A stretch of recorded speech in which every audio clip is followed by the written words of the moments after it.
Good evening, everyone. Hurrah! Yes.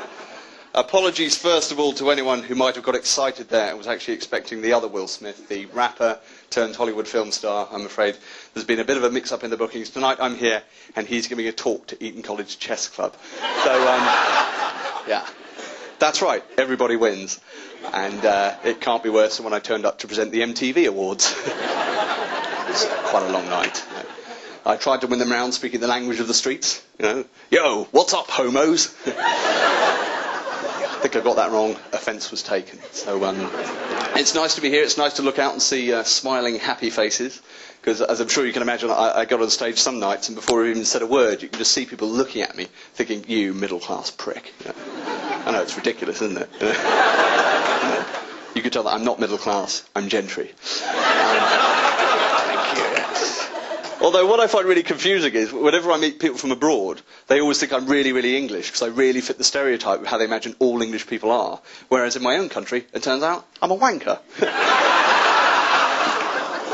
No, I do feel that I don't fit in anymore, and it's a real shame. I wish I wasn't like this, you know. I mean, I wish I didn't have this voice for a start. I wish I had a Celtic accent, because ladies, Irish and Scottish, very sexy, isn't it? You like that. Whereas posh male, that's just sinister, isn't it? That's just, take off your panties. Doesn't do anything, does it? They're staying on, aren't they? I know. Give us a flashing a pigeon. Nothing.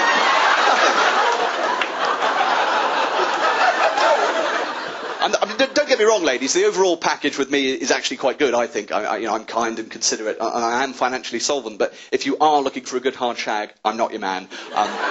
Not really my department. Although I don't mind giving oral pleasure to a lady. I find it quite relaxing. I kind of figure that if my mouth's busy down there, I can't be saying anything stupid.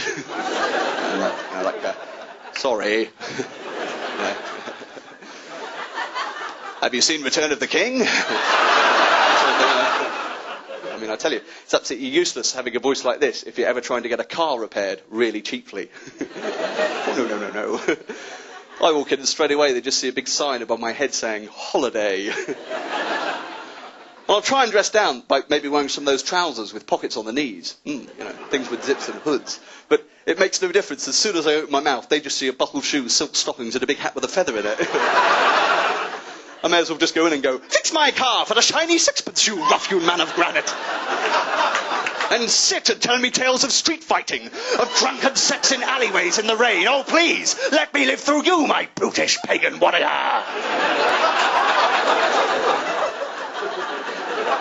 It's never how the exchange at the garage goes, of course. It's normally me standing there like an idiot going, £100 for windscreen wipers. Marvellous. Each, of course. Yeah, no, I understand. You change the wipers. You've got to change the windscreen. Yeah. My biggest fear in life is going to prison. Just think it would be horrendous. How would I cope? But in my head, I go, no, you'd be fine. You'd teach them all to read. You'd be known as the professor. It's just rubbish, isn't it? You know, we all know perfectly well I'd be known as the lady. Yeah. Or the slot machine.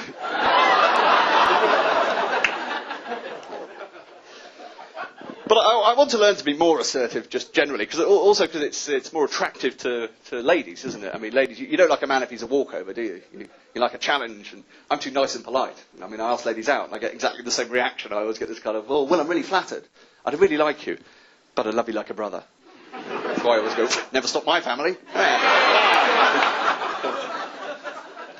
So I'm really bad at reading the signals from ladies as well, but I think that most men are. I kind of think that either men are slow at picking up on the signals or women don't give clear enough signals. I don't know what it is, but we are on different wavelengths, aren't we? I mean, classic example, guys, you know when a woman ruffles her hair and goes, oh, you're so sweet, and you ejaculate. And it really tickles, doesn't it? It's like fizzy wee, isn't it? Now, ladies... Ladies, I've cracked the code. When you go up to a guy and you go, oh, you're so sweet, you don't mean you fancy him at all. What you're saying is, I wouldn't touch it with my gardening gloves on. Because of that, I'll be honest with you, I haven't had sex now in a woman. That's a joke. Don't worry. I've done it. Yeah, a couple of times. I was a bit of a late developer actually. I lost my virginity kind of later than average. I mean, not freakishly late. I wasn't Gandalf, but wasn't Frodo.